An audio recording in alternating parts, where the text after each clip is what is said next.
it's really a sort of attack on the free will. It's this manufactured self-gratification that doesn't allow for the image of God to choose whether they want to love you or not love you or whatever they want to do, because love necessitates free will.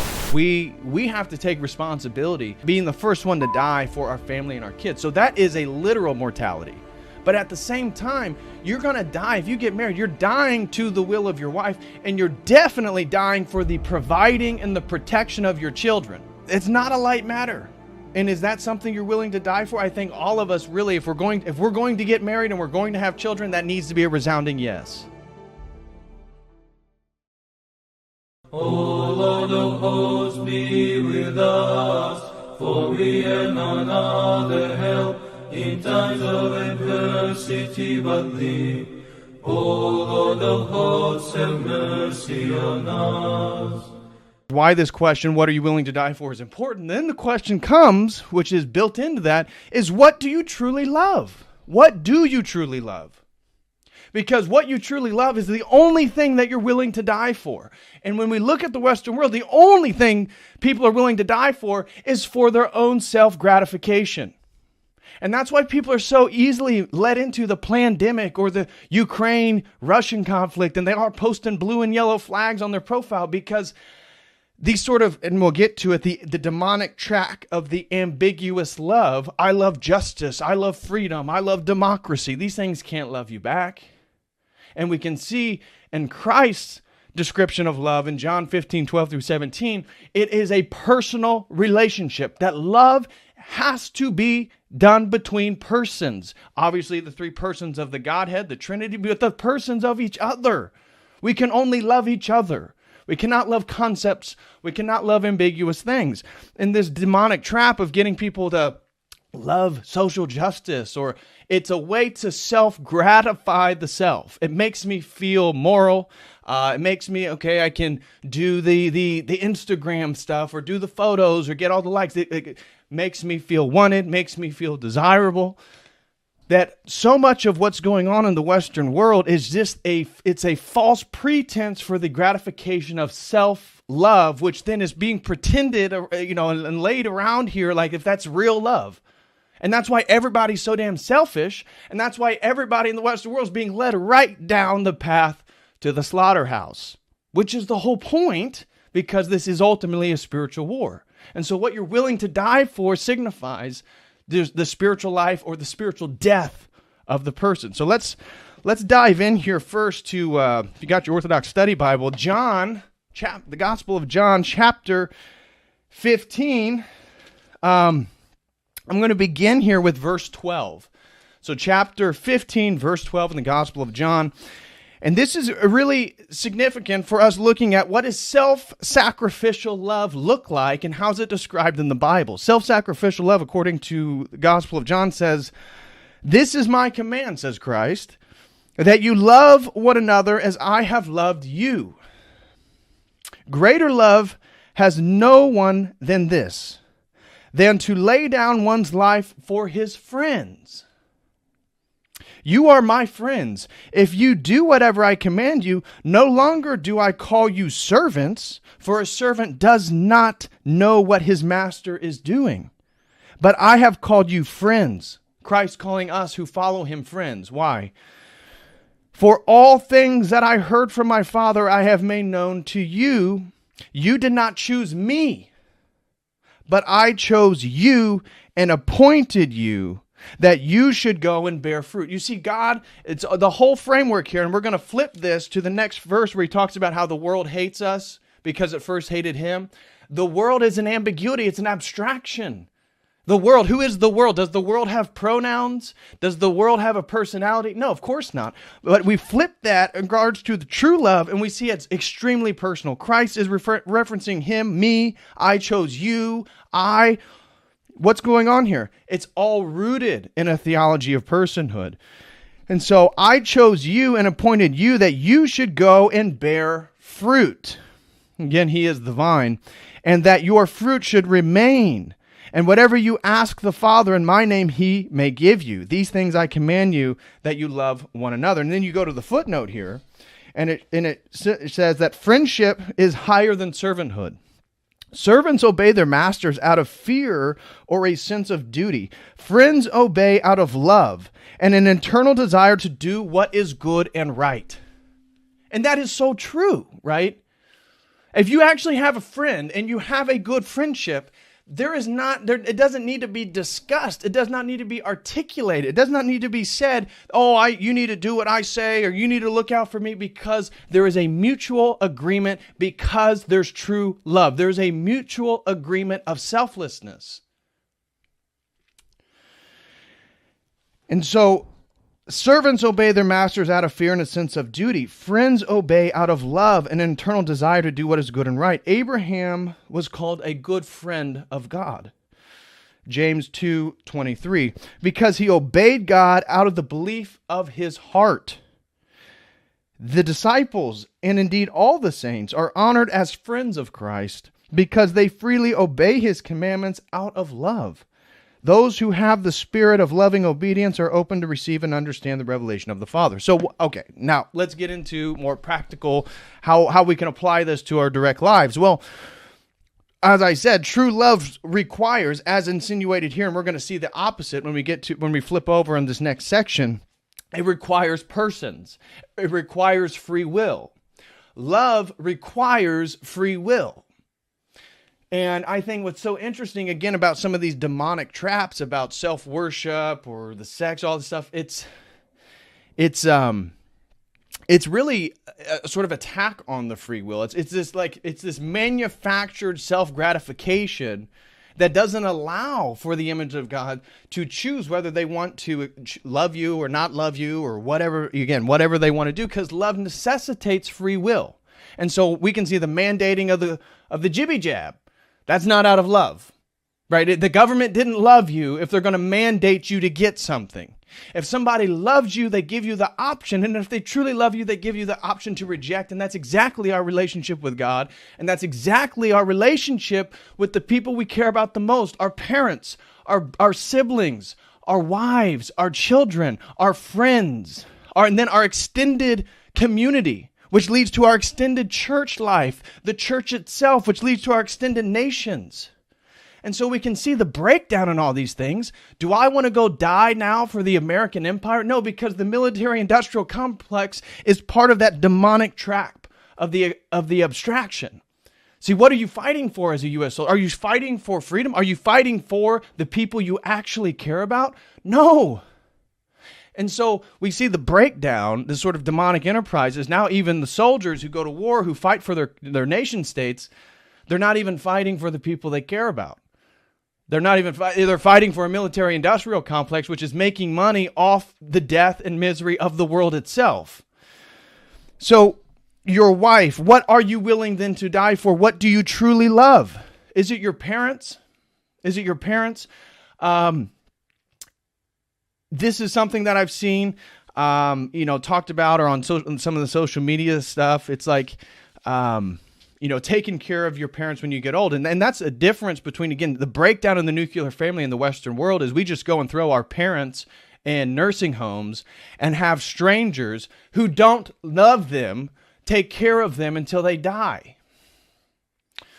That's not love. You look at Chinese, you look at Hispanic, you look at Indian people, again, they're not Orthodox, but they take care of their parents. They're willing to, again, sacrifice their money, their time, their homes, all this different stuff to take care of the people they love. That is a form of what are you willing to die for? The death that we're talking about is not always mortality. It's not always dying to proclaim Christ. It's not always dying in the face of evil, getting ready to kill somebody you love. It's these mini deaths. It's always dying for your service of the collective, your service of the others. And this is something, again, even at my family vacation this past week, I realized I need to do more of. I need to become the best version of myself, not out of pride, but out of the ability to serve the people around me that I care about the most. That's why I got to become better.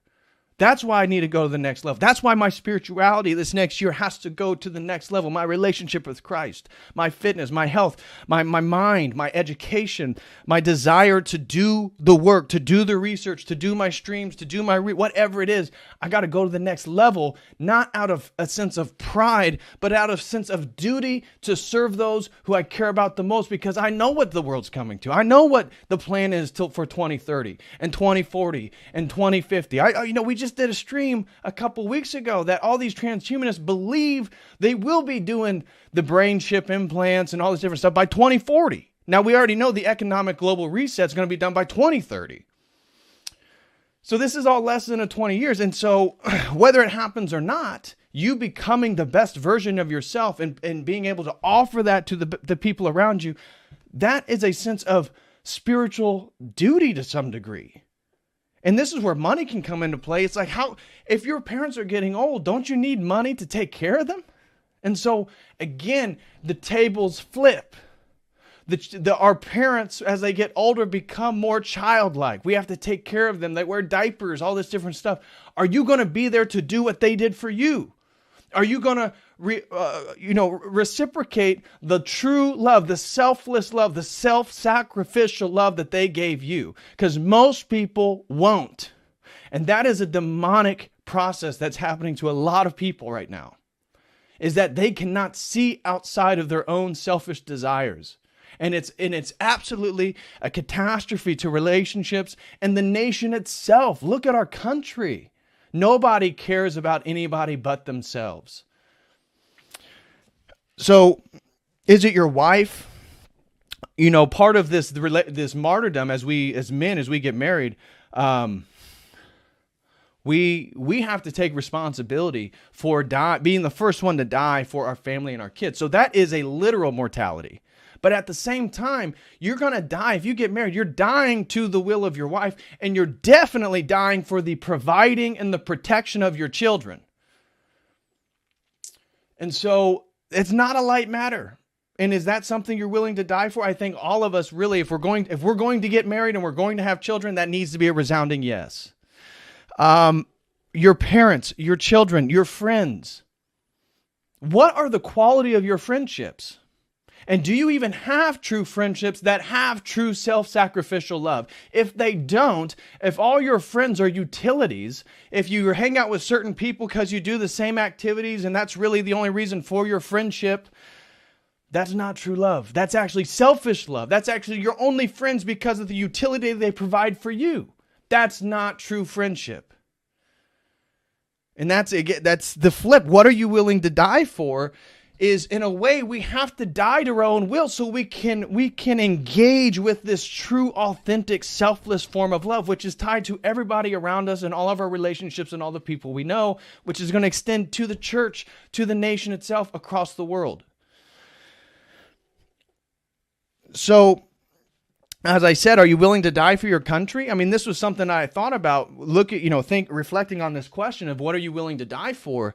And am I willing to die for my parents? Yeah. Am I willing to die for my wife and my children? Yeah. Am I willing to die for my friends? Yeah. Am I willing to die for my community? That one was tougher to answer. I think about, what is my community? Are you guys my community? Is my community my geographical community here in Indiana? What exactly is my community? Who are, quote unquote, my people? And am I willing to die for my people? And I want to say yes, but that's a little bit harder to put your finger on. Am I willing to die for my country? I couldn't say yeah to that. Why? Because again, Federal Reserve, military industrial complex, the Great Reset, the America being the military arm of the globalist enterprise. Like, why would I want to die for that? I wouldn't want to die for that because that has no true selflessness. That has no true source of love. Why? Why would I die for that? Meanwhile, and what made me think of that is I was actually watching somebody, and I think it was Romania. I forget which country it was. I'm pretty sure it was Romania.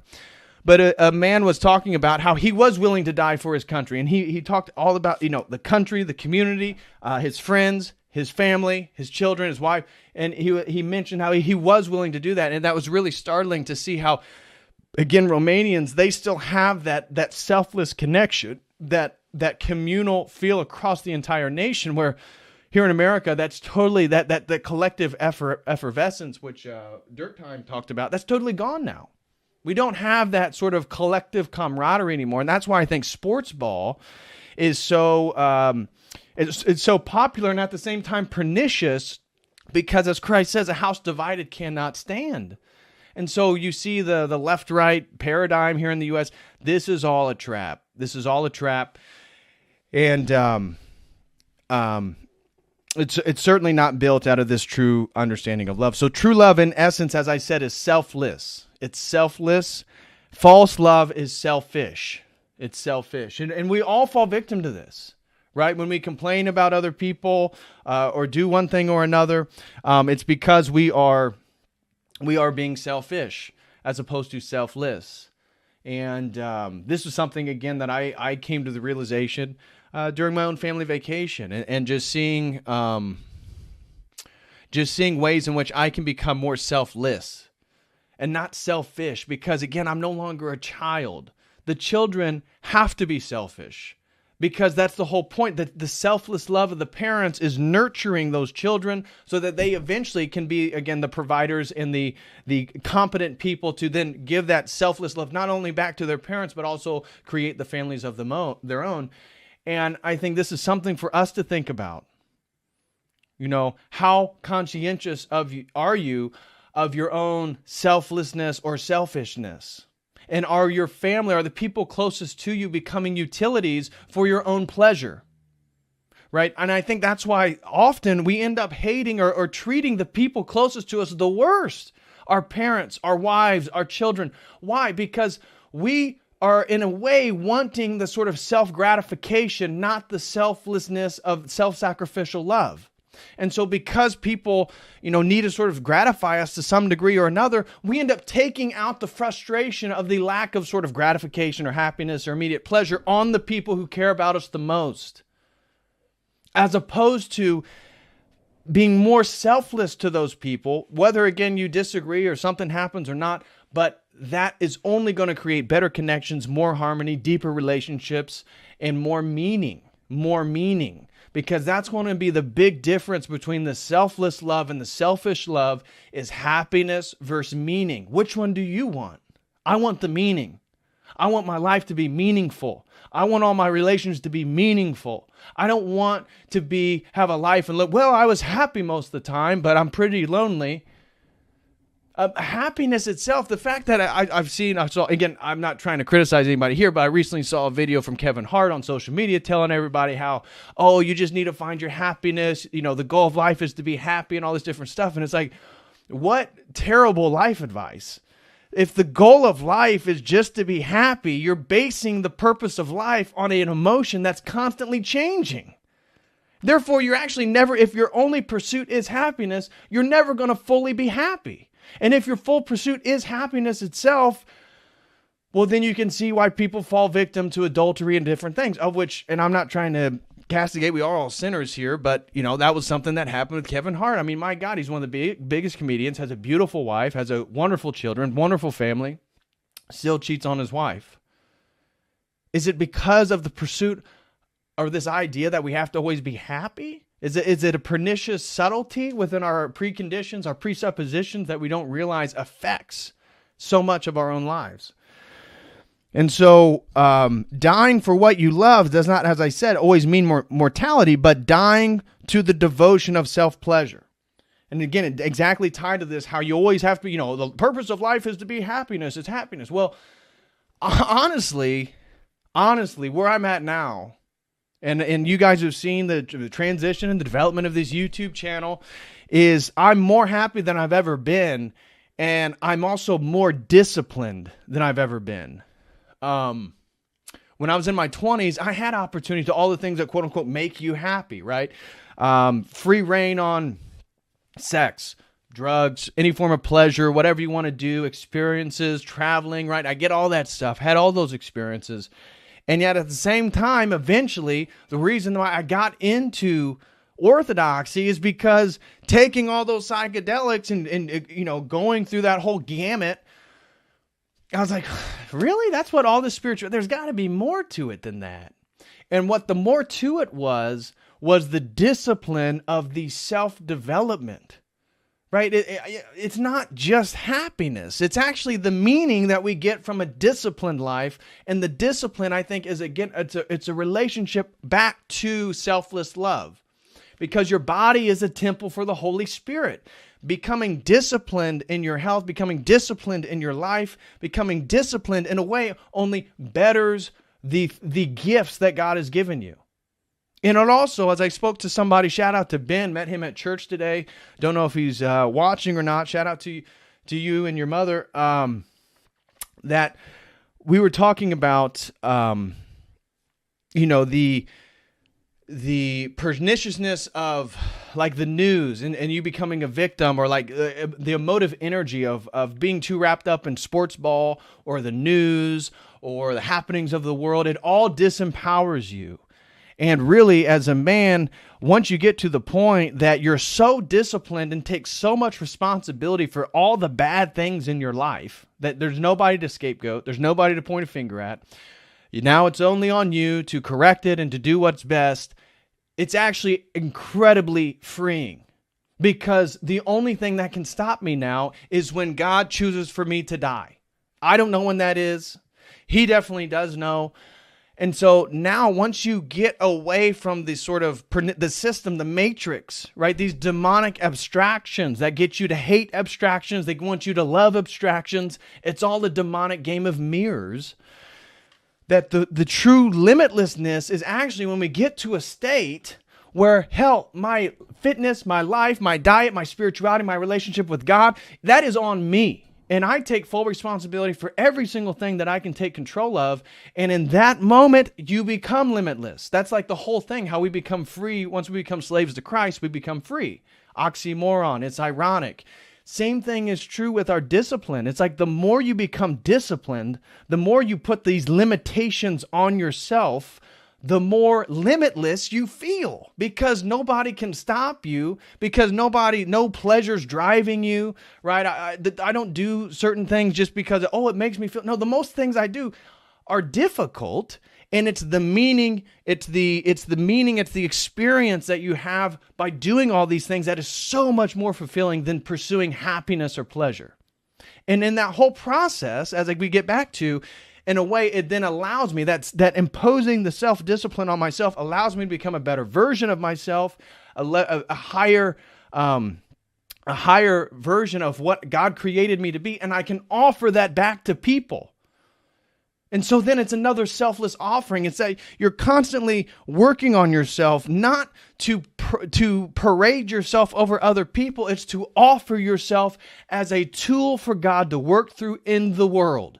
And the more skills you have, the better version of yourself you are, the more God can use you for His will in the world. And that is true selfless love. And that is then moving the selfless love outside the self, outside the nuclear family, outside the friend zone, into the community, into the church, into society as a whole. And then your life is led by providence, right? Once you take this full responsibility of yourself, your life is an adventure led by the providence of God's will. Every person I interact with, and this is something you have to constantly remind yourself too, because as soon as I get too caught up in my emotions, or somebody flusters me, or says something insulting, you go right back into that emotional response state. But realizing every single person I interact with from this point forward in my life is a providence of God's will. And I'm going to be a conduit, or attempt to the best of my ability, for God to engage with the people that He decides to put in my life. And that is a form of selflessness. And that is a form of true love. And that is something that you can die for. As opposed to, as I talked about, the demonic trap of ambiguous love. Let's read now this next section. I just read you guys John 15, 12 through 17, where Christ talks about friend, and there is no love higher than dying for your friend. The next one is the world's hatred. Right? Let's read the next section. So this is John 15 still. Now we're going to be reading 18 through 27. This is the end of the chapter. And this is, if you have your Orthodox Study Bible subtitled The World's Hatred. So this is what Christ says then in response. Remember, we had the whole thing where he talked about, as I said, greater love has no other than this, than to lay down one's life for his friends. And that's what I've tried to explain, or at least articulate to some degree, and how we can do that in various ways. It's not always mortally dying for the protection of your friend. There's other ways in which this can be understood. And so that whole section, though, was about how God chose us, Christ, me, I, the Father, we chose you. Again, very personhood oriented. Now we flip this over to the next section, the world's hatred. And what does it say?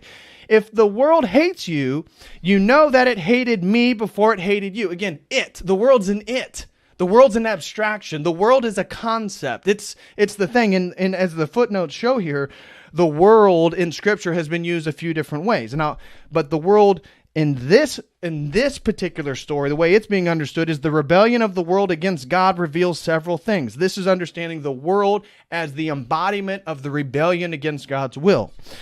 One, while union with Christ brings love, truth, and peace, it also brings persecution because the world hates love and truth. Again, that's what I was talking about. True love. True love is selfless love. The world hates that love. The world hated Christ, therefore it will hate you who try to be Christ-like. 3, the world hates Christ because it neither knows nor desires to know the Father. Can't get through the Father except through the Logos.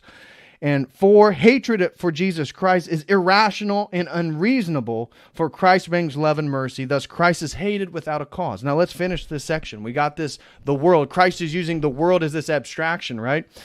If you were of the world would love its own. Again, it's like the kingdom of Satan. It loves the people who've lost the image of God in themselves. It loves the people who are demonic slaves to their passions, demonic slaves to the matrix and the system. Yet because you are not of the world, again, we die before we die, so we don't die when we die.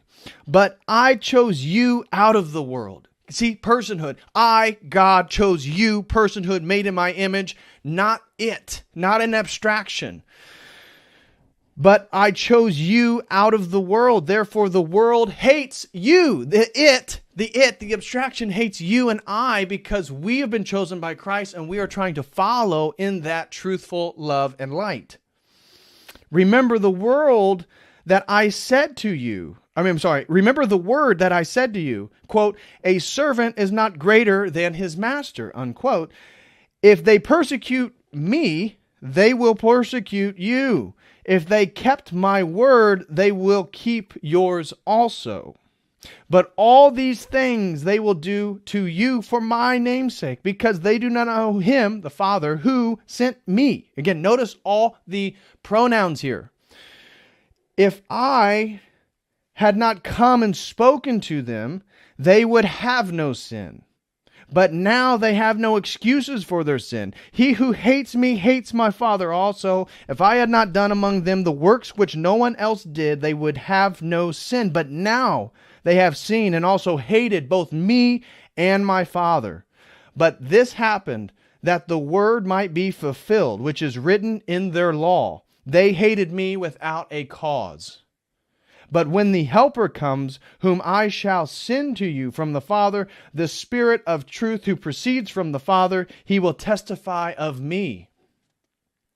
And you also will bear witness because you have been with me from the beginning. Okay, so right there we see Christ using the world, the demonic system, the rebellion against the Father's ultimate will, unifying, again, the Trinity. They all have the same will. But it is an abstraction. And so here we get into the demonic trap of the ambiguous, the abstraction of love. The world wants us to love things and concepts that can't love us back. Because as soon as we begin to love things that can't love us back, they become black mirrors that are self-referential, that we then worship ourselves because we look into the abstractions of social justice, of democracy, of progress, and we see the faulty version that we are projecting of ourselves. And that then leads back to the selfish love. And that's why the people, I would argue, who love the abstraction are ultimately more in love with themselves. Whether they think it that way or not, me looking at this from an Orthodox perspective, that seems to be the case. That would seem to be the case, that those who are promoting the LGBTQ agenda for kids and the transgender kids, that is not out of true love. What that is out of is the selfishness of the normalization of their own fetishes and their own sort of degeneracy that they then can normalize by the sort of blanketness of the progress and the justice of different people, because love is love. But love is not love. Love can only happen across persons to persons. And love then has an orientation and a logo-centered order to it that, again, these people are in opposition to.